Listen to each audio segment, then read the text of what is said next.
नमस्कार दोस्तों, आज हम बैकलाइट ड्राइवर जो होता है,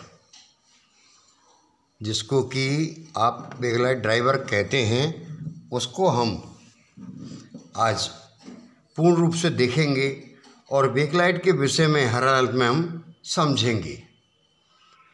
चूँकि बैकलाइट ड्राइवर बहुत तरीके के आपने मार्केट में देखे होंगे, लेकिन जिस बैकलाइट ड्राइवर की हम चर्चा आज आपसे कर रहे हैं वो अक्सर सभी लोग उससे परिचित हैं।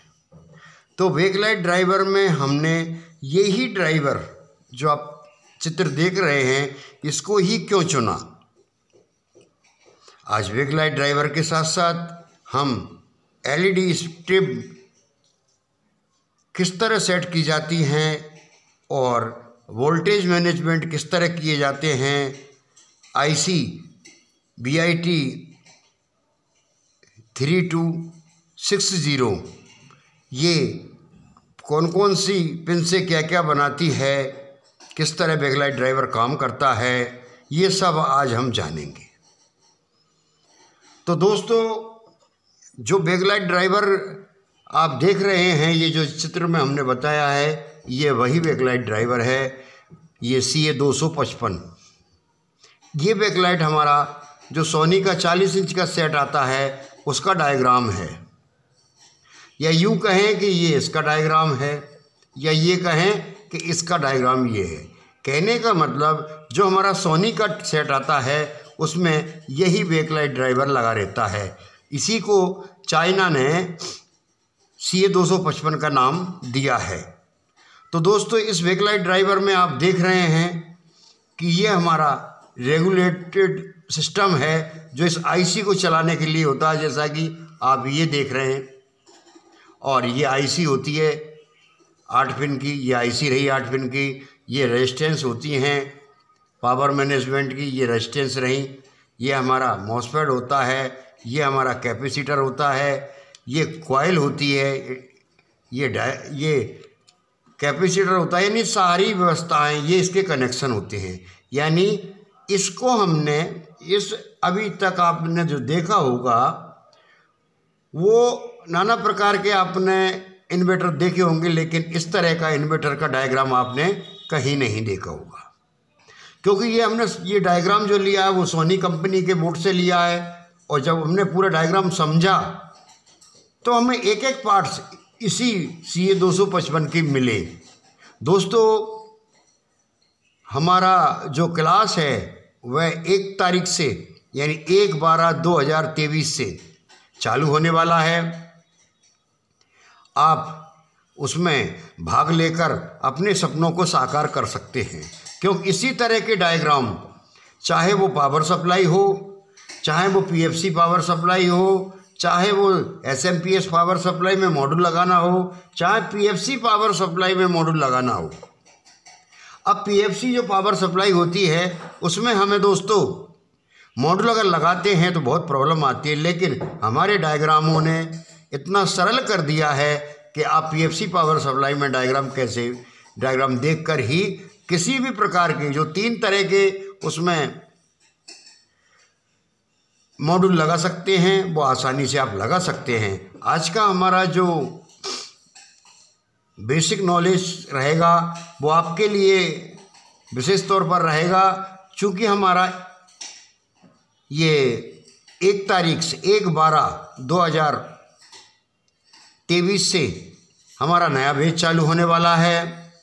और ये वीडियो हम उन लोगों के लिए बना रहे हैं और उन लोगों के लिए दे रहे हैं कि वो ये देख लें कि किस तरह का काम हम हमारी क्लास में लोगों को सिखाते हैं, बताते हैं। दोस्तों, जो भी हमारा डायग्राम एक बार देख लेता है उसके दिमाग में पूरा सिस्टम छप जाता है, क्योंकि इतने सरल तरीके से हम डायग्राम बनाते हैं। डायग्राम बनाने में हमें बहुत समय लगता है, लेकिन आपके लिए हम इतना सरल कर देते हैं कि आप एक बार डायग्राम देख लें और एक बार इस बोर्ड को देख लें, पूरी तरह से आपकी हर चीज़ समझ में आ जाएगी। तो स्टार्ट करते हैं हम इस डायग्राम को। दोस्तों इस डायग्राम में जब आप इसके द्वारा इस आपको पहले समझाऊंगा मैं। देखिए दोस्तों, ये जो कनेक्शन होते हैं हमें इस पर लिखा है पीछे, यहाँ इस पर VCC, ADJ और ग्राउंड। VCC, ADJ, ग्राउंड और साथ में इनेबल। यानी हमें क्या चाहिए, VCC 12 वोल्ट चाहिए इसके लिए, इनेबल वोल्ट चाहिए और ADJ चाहे तो लगा दें, नहीं तो ADJ कोई इतना ज़रूरी नहीं है, और ग्राउंड चाहिए। यानी हमें मुख्य रूप से 3 कनेक्शन इसको चालू करने के लिए, इस बोर्ड को चालू करने के लिए हमें ज़रूरी होते हैं। तो सबसे पहले हम VCC बोल्ट देंगे इसको, क्योंकि इसको VCC जो बोल्ट देंगे हम, तो यहाँ हम VCC इसकी 12 वोल्ट, 18 वोल्ट और 24 वोल्ट तक हम इसको VCC दे सकते हैं। अब आप ये समझेंगे, सर्किट में हम समझाते क्यों हैं, ये समझेंगे इस सर्किट में कि यहाँ हम 12 वोल्ट VCC देंगे या 18 वोल्ट दिया तो इस IC को 18 वोल्ट मिलेगा? नहीं दोस्तों, क्यों, आप देख रहे हैं ये एक ट्रांजिस्टर लगा हुआ है इसमें, कि ये मॉसफेट लगा हुआ है, ये रेगुलेटेड करता है। जो भी वोल्ट हम यहाँ देंगे यहाँ से पास होकर इस कॉइल के द्वारा पास होकर इस मॉसफेट पे आएंगे और आउटपुट में हमें बैकलाइट के लिए प्लस वोल्ट मिलेंगे। वो आउटपुट हमारा उस पर निर्भर रहेगा, जैसा सर्किट में 18 वोल्ट 12 वोल्ट पर आउटपुट है तो 12 वोल्ट से दे देंगे, 18 पे तो 18 दे देंगे, और 24 पर तो 24 हम दे देंगे। अब इसका जो नेगेटिव वोल्ट आता है वो हमारा IC से, देख रहे हैं आप पिन नंबर 4 NN, और ADJ जो रेजिस्टेंस हमारी होती है R5 474, ये हाई वैल्यू की रेजिस्टेंस होती है, उसके द्वारा जो हमारा ADJ पे कनेक्शन होता है, ADJ का कनेक्शन प्लस हमारा जो नेगेटिव वोल्ट होता है उसका कनेक्शन एक ही होता है दोस्तों। ये 474 से निकलता है और ये 203 यानी 20K की रेजिस्टेंस से ये निकलता है। अब चूंकि 20K की रेजिस्टेंस से जब ग्राउंड निकलेगा तो फिर ये जलेगी कैसे, यही तो इन्वर्टर को समझना है दोस्तों। ये जलेगी कैसे, क्योंकि यहाँ देखिए आप, यहाँ लिख रहा है इसमें R10, R11, R12, R13, R14, ये रेजिस्टेंस हमारी ग्राउंड से है। यानी ग्राउंड से इसको पल्स दी जाती है, तब ये IC अपना कार्य स्विचिंग का यहाँ करती है।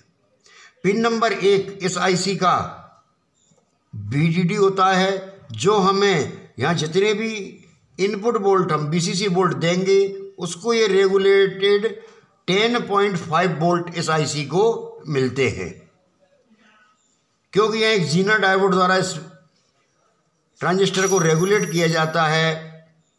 इसमें R2 1 ohms की रेजिस्टेंस लगाकर इसको कलेक्टर को दिया जाता है, और इसका जो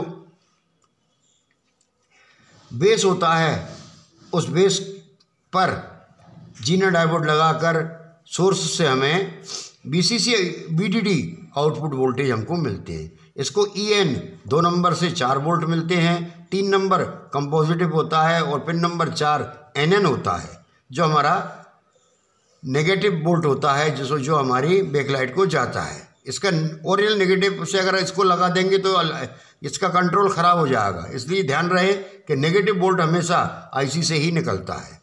पिन नंबर 5 हमारा इसका फीडबैक होता है। पिन नंबर 5 हमेशा इस IC का फीडबैक होता है। पिन नंबर 6 जो होता है हमारा, वो फ्रीक्वेंसी जनरेट करता है।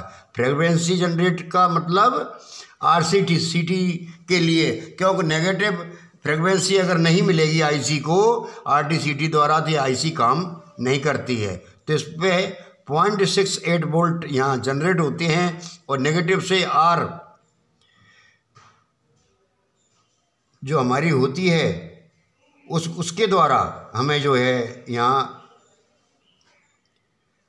RT लिया जाता है, CT अंदर से ही इनको बना दिया जाता है। पिन नंबर 7 इसकी ग्राउंड होती है और पिन नंबर 8 आउट होती है, जिस पर 9.1 वोल्ट हमको इस मॉसफेट को ऑन ऑफ स्विचिंग करने के लिए और बढ़े हुए वोल्ट यहाँ स्टोर करने के लिए इस कॉइल में हमें यहाँ स्विचिंग होती है और बढ़े हुए वोल्ट स्टोर में इस कंडेंसर 100 वोल्ट 47 वेव कंडेंसर के माध्यम से यहाँ में स्टोर वोल्ट मिलते हैं और हमारा बैकलाइट चालू हो जाता है।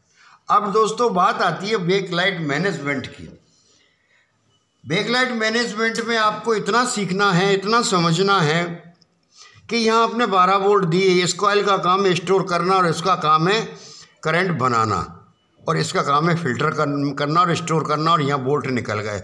अगर हमने यहाँ देख रहे हैं आप 1 2 3 4 5 6 बल्ब हमारे एक स्ट्रिप में लगे, 3 वोल्ट का हमारा एक बल्ब है तो 18 वोल्ट है, 18 3 54।